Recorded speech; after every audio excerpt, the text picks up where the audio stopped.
welcome to part 3 of how to draw a face. In part 3 we will focus on shading. So as you can see, I am busy adding a couple more details that are left over last time, and from this moment on we will be focusing on adding some shadows and light to our face. So without further ado, let us begin. So much like when we started planning what pose or which way we would like our character to look at, we will do a very simple exercise on the light source and shadow. So as I'm drawing right now, I'm drawing a ball of light, which is directional in a way, on the side of the character where we want the light to hit. So in this case, on our right hand side, on his or on his left hand side, this is where we would like the light to hit. So as I draw the split line on his face, the side on his left hand side would be lit up and the side on his right hand side would be in shadow. So we must remember that his facial features have a relief to them. So his nose sticks out, his head comes around on the side, and therefore obviously the areas which are further away from the light or blocked are the most darkest areas. So what I'm doing under that diagram, I'm doing another diagram showing his head from the top. So the light source would be where I'm drawing it right now, on that circle pointing towards his head. So you have to think of it as if it were a torchlight. So his head is in the middle, which I'm blackening up right now with his ears on each side and his eyes right ahead of him. And the light source would be in front of him, but to his left-hand side. And therefore, this would indicate that his left-hand side of his face will remain in light. Now, I'm using a 4H pencil. So 4H indicates the hardness, which means basically that I can draw on it freely without worrying about smudging it too much. Again, the graphite on this pencil is very hard, which is perfect if you want to plan out where you want your shadows to be. So that's what I'm doing right now. On his nose, the relief of his nose, in accordance to the plan that I've made, must be sticking out in regards to the light. So in a way to explain it correctly, you have to draw the distortion of the shadow as per the relief of his nose. Because this is a very basic drawing, you have to really use your imagination in what way and what sort of shadows the object, or in this case our character's face, would create in a realistic environment. So right now I'm actually focusing on his chin. And his chin would be the most upfront area of his face, if indeed there was a light source on his right hand side. And then up to the bottom of his lips, where I'm creating that line right now, and again going back to the structure of a skull, that profile would follow on that structure to where the edge of the light would be. So you see that profile of his nose distorted coming around towards his darker side, and then you see the profile of his skull going up, and that the area beyond that profile that I'm busy drawing right now would be in shadow. And again, going back to structure, you get this temple, and that temple line will continue on towards his hairline. So you can already start to see around his face. The idea is to create a sense of texture and a sense of form to the actual object. Shading really gives an object this 3D shape, if there is any straight way to say it. So right now I'm busy shading that exact area that I really wanted to be shaded, just to sort of mark where we want the shadows to go. And I'm focusing on the ridge between his eyes. I'm going to focus on the one side, or his right hand side, which is going to remain in shadow between his eye and the bridge of his nose, of where his nose begins from the top.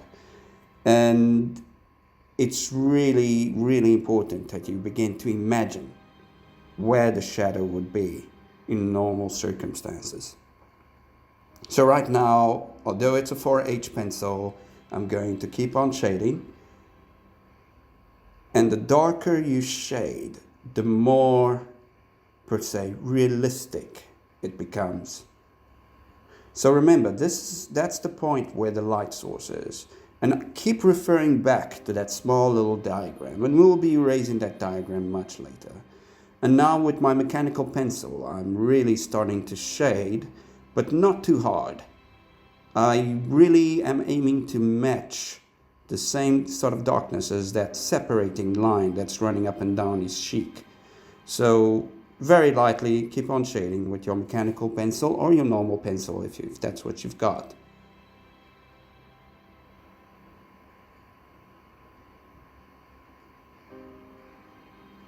Don't be shy to shade the hair as well.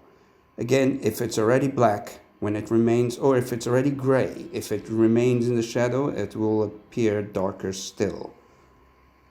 Also the ear, because it's so obviously on the far side of his face, of his head, that the only light source on his left-hand side would not reach there.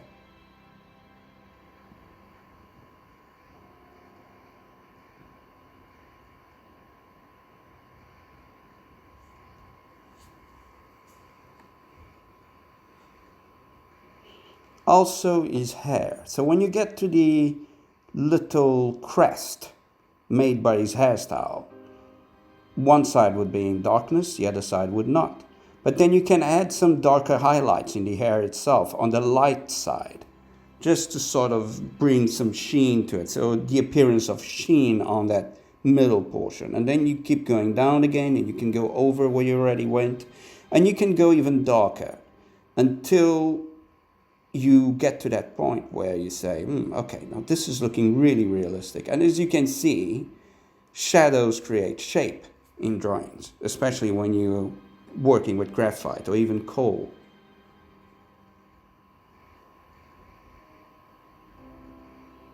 So now that the face is done, you get that little portion, that little crevice between the lips and the nose.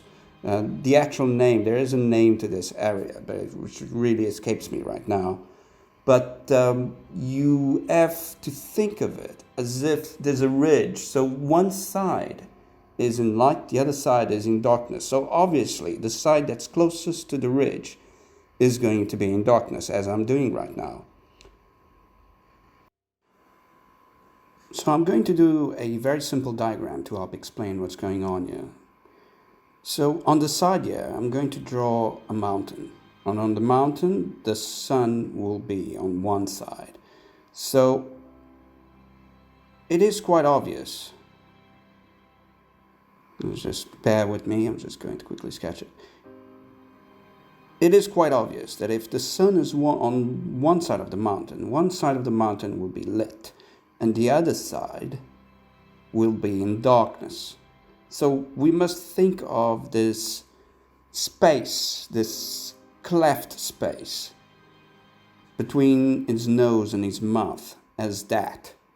So, but obviously we don't need to darken it to the point where it's completely black. Just enough to show that there is something over there. There is a shape over there that defines this character.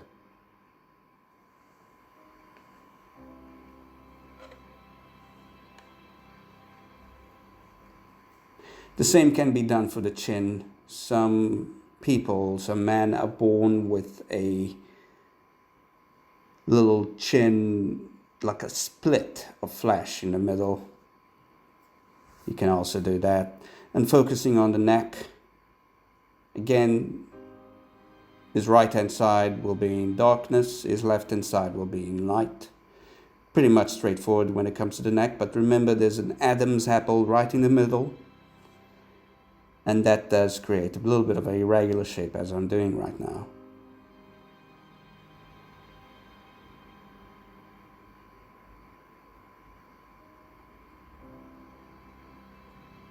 So as per before, this becomes an exercise of detailing. Even shadow is detailing.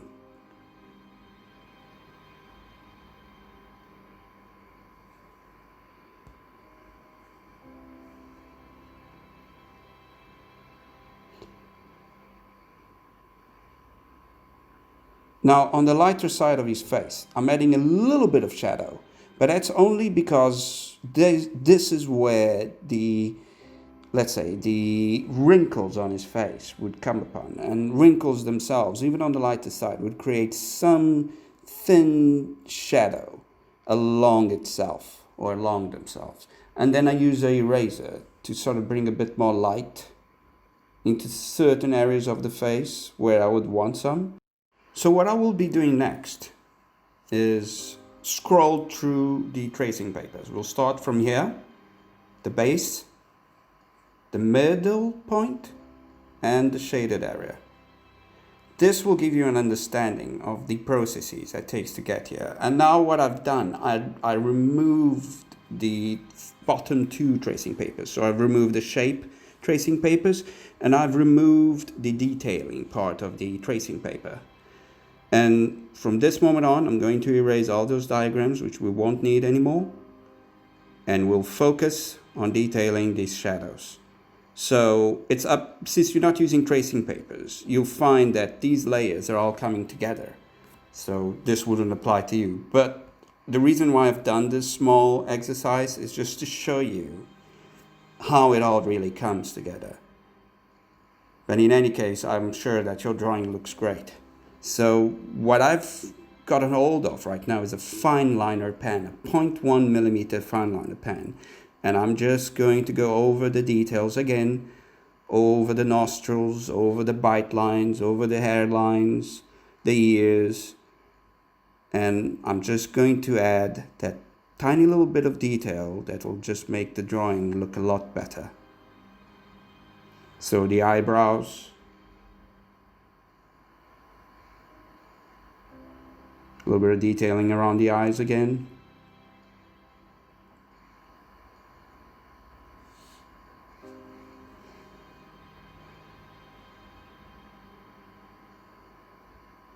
Maybe some eyelashes, but again, not going too overboard on it.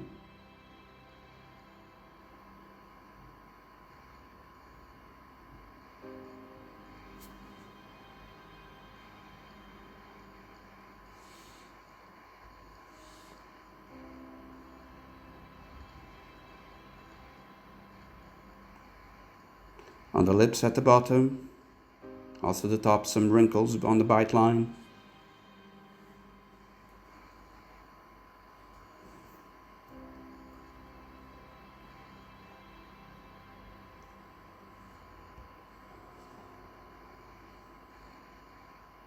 So it really brings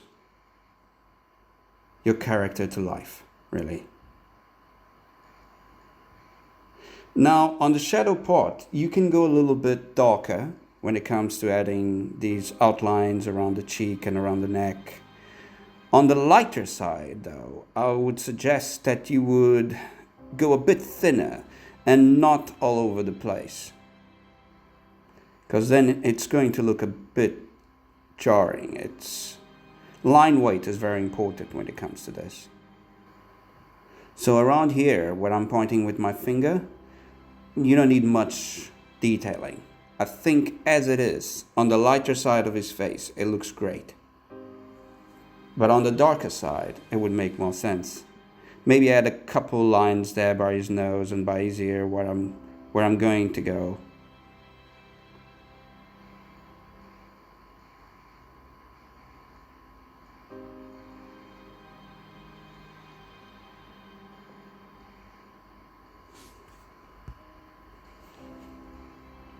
So now I'm doing his hair.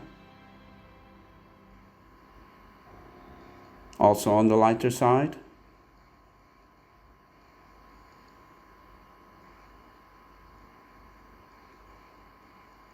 And also in the center of his pompadour, where you can see some of his highlights.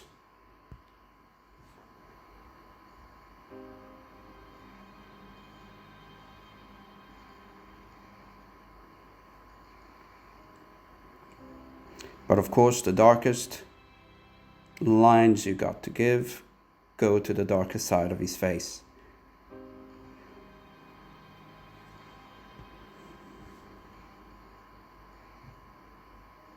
You have to remember that these highlights and detailings serve just to accentuate the shape of the object. I like to add these details onto the ears, onto the edges. You have to think of it like a photograph. Of course, you will never achieve the same accuracy as a photograph does, but we can try and just bring a little bit more to the whole picture. Again, going at it with the crow's feet, his temple and his forehead, his hairline, adding some more highlights to it. Remember that practice makes perfect. I know this is a very boring pose. I mean, the character's looking straight at you. There's no emotion. But if you're beginning and you do this every day, well, not every day, if you do this every week, if you just keep on practicing whenever you can, and if you do have a passion for drawing, you vastly surpass this.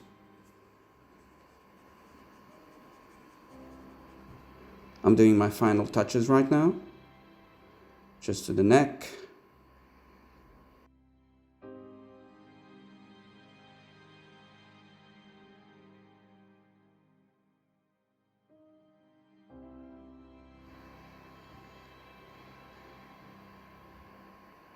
So, we're almost getting there. I would like to add a bit more detailing on the lighter side of his face, on the hair, on the forehead, on the ears.